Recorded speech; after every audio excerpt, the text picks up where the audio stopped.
आम पिज लगे क्यों पिज कहीं दे पारे गोटे भारिक 300-400 पिज किए पकई पार तेणु आम पिज क्वालिटी है अलग आलू को आलू चपटा हूँ कंचा मसला माने आमर फ्राए हुए यहाँ पूरा कंचा मसला दुकान बंद हो आप दुकान स्टार्ट हो आमर दिन बेपार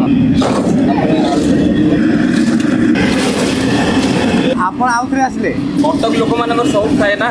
पियाजी तो सर जल्दी सजाए पखाड़ खाइए नहीं जाए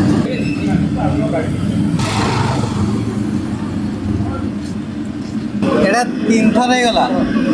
गोटे दिन रे 3 थर चारिटा आलू खोला होची आलू सीझा होची पियाज कटा होची लंका कटा होची